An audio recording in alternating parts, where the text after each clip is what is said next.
I'm going to begin with ayah number 123. So once again, Surah Al-A'raf, ayah number 123 onwards. Allah Azza wa Jal describes the story of Musa A.S. in many places. And one of the most comprehensive places where all of the pieces of the story have been put together, because we find ajza in different places. But the Shamil version, where everything is all in one place, is one of the places is probably Surah Al-A'raf. It has the most detail. Many events have happened in the life of Musa alayhi salam. Those of you that may be familiar, this is the time when the magicians were already defeated.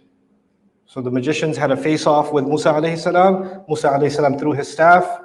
They have now, their magic has been overcome.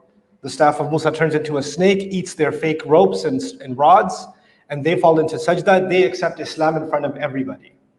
Now the reason this is important to understand, this is where we're going to begin, is because Firaun spent, you can say, hundreds of millions of dollars to create a media campaign to make it look like Musa is the threat. Musa is going to destroy the country. Musa is a threat against our nation. And the people that will defend our country are these magicians. These are the heroes of the nation. And he forced people to show up in the crowd to make it look like the entire nation stands together with Firaun. And they all stand united against Musa alayhi salam. In Surah Al-Shu'ara, even Allah Azza wa Jal hints at this and says, وَقِيلَ لِلنَّاسِ هَلْ أَنْتُمْ So he says, the people were told, are you coming or what? Are you coming? In other words, the soldiers went door to door and said, you need to come outside so it looks like we have a large crowd to watch this match between Musa alayhi salam and the magicians. So when all of that is over, he spent those millions of dollars to make himself look good by way of these magicians, and these magicians themselves, they themselves took shahada. And now they're telling the entire crowd, paid for by Firaun, they're telling them, hey, we're going to be the first to become Muslim. You guys should become Muslim too. And when this happens and Firaun's entire media strategy fails, because this was his media strategy, it failed. Now the people are seeing the truth. People from within his administration, people from within his government have now seen the truth and they have announced the truth. Now this is a big problem because it's easier to say every member of our government says exactly the same thing. They're sent a memo, you all have the same exact thing to say. If the media asks you, if anybody asks you, this is the official response. Egypt has a right to defend itself. That's what you should say. Make sure all of you say the same thing. You should all say we stand against the terrorist Musa and everyone he represents. If anybody even is agreeing with Musa, then they are considered a terrorist, which means their blood is okay because we have to defend our country, Egypt. Make sure you say this. But now some of the most highest paid individuals from his own government, in front of everybody, declared in a live broadcast, Musa's right. He's not a terrorist. He didn't do this. We believe in his cause. And so when this happens, now this is where we're beginning. This is ayah number 123. What is Firaun going to do? How is he going to deal with this media failure? Because now the public might rise against Firaun. قَالَ فِرْعَوْنُ آمَنْتُمْ بِهِ قَبْلَ أَنْ آذَنَ لَكُمْ. Oh, so you believe in him. You believe in Musa before I gave you permission? You don't believe anything until I give you permission. What is the Firaun saying? Now, if you consume Musa media, you are a criminal. If you listen to him, you're a criminal against the state. You're a traitor. Now I'm going to monitor if you're listening to him or not. And if you even look like you're starting to agree with what he's saying, you are a traitor against our country, a threat against our security. We must confine you or punish you in some way. What punishment does he come up with? إِنَّ هَذَا لَمَكْرٌ مَكَرْتُمُوهُ فِي الْمَدِينَةِ. If any people from within his government started saying Musa is right, you know what he said? Oh, no. You were planning this with Musa all along. Just to make the government look bad. You're a traitor. You're a spy for Musa. You're the problem within our government. So immediately he starts turning against his own people, his own government administration, and say, no, no, no, these were traitors. These were people that conspired with Musa. لِتُخْرِجُ مِنْهَا أَهْلَهَا. And you did all of this because you don't care about our own fellow citizen Egyptians. I'm the one trying to save our country, and you traitors are going to side with the enemy. You're trying to destroy our beautiful country. You know what he's trying to do now? If you love your country, you will be with Firaun. And if you're going to question Firaun, it must mean you hate your country. You hate your nation. You hate your people. So now he created a new loyalty test immediately, so that everybody, by the way, everybody watching in the millions or hundreds of thousands in the crowd, they all know what's really going on. They know he's playing this game. But they now know if you open your mouth or even think the wrong way, the way the government doesn't want you to think, you're going to be in trouble. This is the suppression of free speech in the Quran, right? The suppression of dissent. You can't question the authority. And then he says, فَسَوْفَ تَعْلَمُونَ لَأُقَطِّعَنَّ أَيْدِيَكُمْ وَأَرْجُلَكُمْ مِنْ خِلَافٍ ثُمَّ لَأُصَلِّبَنَّكُمْ أَجْمَعِينَ. This is very important. He said, this is going to be my policy for people like you, magicians. I'm going to chop off your arms and your legs from the opposite side. Like your right arm I will chop off, your left leg I will chop off. Or your left arm, right leg. And after I'm done mutilating your body, I don't just want it to go get buried somewhere. I'm going to hang it in the street. I'm going to crucify you so people walk by, they can see the dead body. لَأُصَلِّبَنَّكُمْ أَجْمَعِينَ. I'll crucify you publicly. What does that mean? Why is he hanging people in the streets? Decoration? He's hanging them so anybody else who thinks about even listening to Musa, who even thinks about it, I'm going to be next. He's making sure people will continue to fear death. And if they can continue to fear death, they will listen to him. He will have control so long as people fear death. So remind them of their death. Remind them of the most you can do in this dunya. Make them see Jahannam in this world. We will give them hell on earth. Say this to them. We will give them hell on earth. And then they will back down. They will succumb. They won't even raise their voice anymore. And the magicians respond, قَالُوا إِنَّا إِلَىٰ رَبِّنَا مُنْقَلِبُونَ. We're only going to go back to our Rabb anyway. What are you going to do to us? How are you going to harm us? You can't do anything to us. Even if you do, you can hurt my physical body, you can hang me, you can crucify me. At the end of all of that, where am I going? I'm going back to my Rabb, which is their way of saying, you will never be my Rabb. You will never own me. You can't own me. This is the defiance of the magicians that became Muslim. They became heroes of this ummah because the first thing they declared is, we don't fear death. And then they said openly, وَمَا تَنْقِبُ مِنَّا. And what is this anger that you have towards us? Why do you want this kind of revenge against us? إِلَّا أَنْ آمَنَّا بِآيَاتِ رَبِّنَا لَمَّا جَاءَتْنَا. The only crime we've apparently committed is we believe in the revelations that have come to us. The truth that has come to us. We accept the truth, the revealed truth. This is the real reason you hate us. This is the real reason you want us destroyed. رَبَّنَا أَفْرِغْ عَلَيْنَا صَبْرًا وَتَوَفَّنَا مُسْلِمِينَ. Our Master, pour sabr over us and give us death as Muslims. Look at this dua. تَوَفَّنَا مُسْلِمِينَ. Take us away as Muslims. They are already prepared to die. They've accepted it. Now the only concern is not if I'm going to die. Now the only question is, how am I going to die? The question has changed. Now their behavior is not dictated by, I don't want to die. Now their behavior is dictated by, I want to die doing the right thing. I want to die believing the right thing. I want to die in the state of Islam. How I want to die. The question about death has completely changed for them. The problem now is, even Firaun is starting to question, is this the right policy? Because there's a lot of public backlash. People are questioning what I'm doing. I'm about to, because this is in Al-A'raf, other places in the Quran. I've mentioned this in a previous khutbah. He was ready to commit genocide. Kill everybody. But he hadn't taken that step yet. He's thinking about it. What should be the media, what should be the strategy here? Because we need to do something militarily, but before we do something militarily successfully, we need to make sure we control the media too. And if the media gets out of control, we need to make sure how to rein it back in.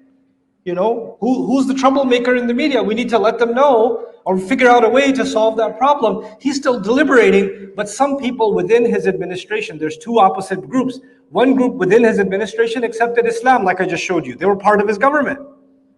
There's another group inside his government. And they're like, no, no, no, no, no, no, no. We need an aggressive solution here. We need a real leader here. You need to press the red button. You need to kill as much as possible. This is the only solution. So within the government, those who accepted Islam, and within the government, those who say blood. We just want blood. That's all. This is the only solution. And they're both, now those are the two extremes, and maybe silent ones in the middle. But here's what Allah tells us: وَقَالَ الْمَلَأُ مِنْ قَوْمِ فِرْعَوْنَ. The generals, the military commanders, because military commanders, the only solution they like is a military solution, right? So what did they start telling Firaun? They're his advisors. They say, أَتَذَرُ مُوسَى وَقَوْمَهُ. Oh, so you're going to just leave them? You're going to leave them alive? Musa and his people? لِتُفْسِدُوا فِي الْأَرْضِ. So they can keep creating more problems in the country? These people are a problem. You can't leave them alone. If you don't find a solution for this now, this problem will keep coming back. You're just going to let them keep doing that? They're the ones causing fasad. So what's the logic of the military commanders? Their military commanders are saying, look, these people are too much trouble. The only solution is they all need to die. That's the only way you can solve this problem. Are you serious about solving the problem or not? Are we going to solve this problem once and for all or no? وَيَذَرَكَ وَآلِهَتَكَ قَالَ سَنُقَتِّلُ أَبْنَاءَهُمْ وَنَسْتَحْيِي نِسَاءَهُمْ وَإِنَّ فَوْقَهُمْ قَاهِرُونَ. And they said they're leaving you and they're leaving your religion. It's interesting. They didn't talk about the religion first. They talked about him first. They're going to question you. They might undermine your power. The government officials were telling their leader, Firaun, listen, if you don't kill them, it's going to make you look weak. Your presidency might be in trouble. You might get in trouble in the next elections. Don't look weak.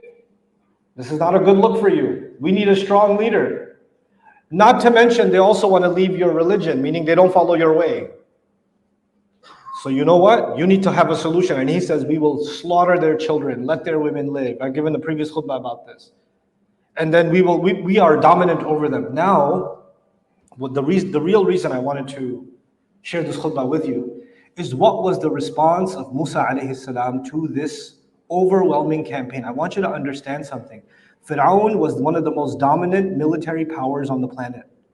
And the Israelites were helpless people. They didn't have a standing army. They were living in an open air prison. They were encamped. They couldn't escape. They were basically just civilians. And the Firaun's army could go in and do whatever they want, whenever they want, however they want. And nobody can question them. This was the situation. So in this situation, Musa A.S. is supposed to give a khutbah to his fellow believers that are stuck inside that prison. What is he going to tell them? How is he going to address them? What's the solution for them? He says to them, alayhi salam, Ista'inu billahi wasbiru. Seek Allah's help. Continue to have sabr. وَإِنَّ الْأَرْضَ لِلَّهِ يُورِثُهَا مَنْ يَشَاءُ. The land, the earth belongs to Allah. He gives this land an inheritance to whoever He wants. مِنْ عِبَادِهِ, from among His slaves. وَالْعَاقِبَةُ لِلْمُتَّقِينَ. And the final end, the last laugh, the end victory can only be for people who have taqwa. That's it. That's all He gives them. But there are some people in the audience that have strong iman. They hear this and they say, this is enough for us. Like the magicians, إِنَّا إِلَىٰ رَبِّنَا مُنْقَلِبُونَ تَوَفَّنَا مُسْلِمِينَ. It was enough for them. Other people said, come on, we're the ones getting killed here. You're going to give us khutbah about iman? Give us a real solution. This is not a real solution. This is just, you're making us feel better. How do we get rid of this problem? So the next ayah is about the people. For them, when He said to them, the earth belongs to Allah. Allah has a plan for you. You need to not lose your iman. This is the most important asset. The most important, the most valuable treasure that the believer has is not the land, is not their life, it's actually their iman. And the magicians understood this because they said, the one thing we cannot afford to lose is our iman when we're dying. They understood this. But there are others who said the following. Listen to this ayah, and I'll conclude with this ayah. قالوا أوذينا من قبل أن تأتينا ومن بعد ما جئتنا. They said, before you came, they talked to Musa, his followers, some of his followers. They said, before you came, we were being tortured. After you came, we're being tortured. What good are you? How are you a solution? Because in their mind, if you're following Islam, if you're following the right religion, it should solve all your problems. Life should be good. Money should become easy. Health should become easy. Safety should become easy. You should become the superpower because you believe in Allah. Once you believe in Allah, you should have everything in dunya, the best of it. And you're supposed to be the prophet. You came. When you came, dunya should have become Jannah. How come you came and before you came, we were getting beat up by Firaun, and after you came, we're still getting beat up by Firaun? What's your point? What's your purpose even? We don't see any difference, whether you're there or you're not there. Now Musa A.S. could answer that question, because that's what they said to him when he gave him this khutbah. This is how they responded. Imagine a prophet of Allah giving a khutbah, and some people in the Jumu'ah itself, or whenever he gave this khutbah to them, they start talking back in the middle of the khutbah. So how does he respond to this criticism? He says something so scary, and I wanted to end with this, and I hope this is the thought that leaves me and you thinking for a while. What did Musa A.S. say to them? Listen to this. He said, "Asa rabbukum an yuhlika aduwakum." It's quite possible that Allah will destroy your enemy. It's very possible that Allah will destroy your enemy. The pharaohs and their dynasties lasted several centuries. And Allah ended the Firaun's reign in 1 minute in the water. For Allah, فَعَالٌ لِمَا يُرِيدُ, He can do what He wants, when He wants, how quickly He wants. This may be a big problem for me. This may be a big problem for someone else. This is not a big problem for Allah.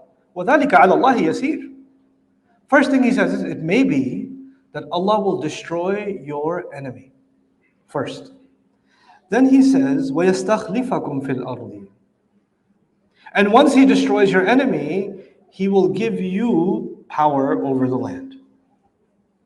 So your enemy is gone. Who's going to take over? You will take over. He'll make you powerful. So far, this sounds like I should give a takbir. Wow, the enemy will die. I will win. I will have power over the land. That's not where He ended. Then He said, فَيَنْظُرَ كَيْفَ تَعْمَلُونَ. Then Allah will observe, how do you behave? Allah will observe, how do you behave? So right now your enemy is Firaun, and he acts in this way. And maybe Allah will destroy him. And maybe after destroying him, He will give you the kind of power once He gave to Firaun. And then He will see, are you any different from Firaun, or are you turning into Firaun yourself? Let's see how you do. Let's see how you do. Not so long ago, many Muslim nations were colonized by the British, by the French, by the Dutch. Huge parts of the Muslim world. Not so long ago, our grandfathers and our grandfathers' fathers were standing all night in masajid begging Allah to remove the rule of the colonizers from our lands. Begging them. That if Allah will give us victory, if Allah will remove these kuffar from over our necks, that we will worship only Allah. That we will bring justice. We will bring the light of Allah to the land of the Muslims. We will worship Him and live as we were supposed to under the shade of Allah's book and the sunnah of His messenger sallallahu alaihi wasallam. This is not ancient history. This didn't happen thousands of years ago. This happened within the last 100 years, that in our own families, my family, your family, many of your families where you come from, there were people begging in the masajid to give them freedom so they can have power over the land. And in many of those nations, those powers retracted their tentacles, and the Muslims actually developed some level of independence. And of course, once they developed that level of independence, they didn't oppress anyone. They didn't have corrupt governments. They didn't rig elections. They didn't accept bribery. They didn't become Firauns themselves. They didn't secretly arrest anyone or kill anyone. Allah says, maybe Allah will destroy your enemy. And maybe Allah will put you in charge. And then Allah will see, how do you do? How do you behave? Allah said this on the tongue of Musa alayhi salam to Bani Israel. Bani Israel, thousands of years ago, we're told, maybe one day you will have power. Let's see if you're any different. Imagine. But Allah is not only talking to Bani Israel, He's also talking to me, He's also talking to you. Maybe Allah will give me and you power one day. How are we going to behave? Now, we don't have to have power in a government. You can have power in your home. You have power in your business. You have power in your community. How do I use that power? How do I apply that power? Do I apply these principles? This is a scary question that Musa A.S. left with. By the way, what was their complaint? Oh, before you came, we had problems. After you came, we're being tortured. You know, he didn't even acknowledge that question because the people who ask that question don't even understand the fundamentals of Islam. They don't even understand it. They don't even need to be dignified with an answer. Why? Because before this, the real answer was, this life is very temporary. We're not here to live a luxurious life. We are here to pass a test. And the ultimate passing of that test is, tawaffana muslimin. Give us death as Muslims. This, وَلَا تَمُوتُنَّ إِلَّا وَأَنْتُمْ مُسْلِمُونَ. Allah gave us this warning directly too. Don't you dare let yourselves die except that you're in a state of Islam. May Allah subhanahu wa ta'ala give you and me the state of Islam in the moment of our death. And may Allah Azza wa Jal allow the tragedy of this ummah not only to be lifted, but lifted in a way that doesn't corrupt our iman, it only elevates our iman. And may Allah Azza wa Jal accept our shuhada, and may Allah Azza wa Jal grant them forgiveness, and accept all of their du'as for this dunya and for the next life. May Allah Azza wa Jal also accept all of our ibadah and overlook and forgive our shortcomings and bless this community, bless our children, bless our families, and allow us to overcome the shayateen within us, the nufus within us, so we don't become Firaun even in our personal life. بارك الله لي ولكم في القرآن الحكيم ونفعني وإياكم بالآيات والذكر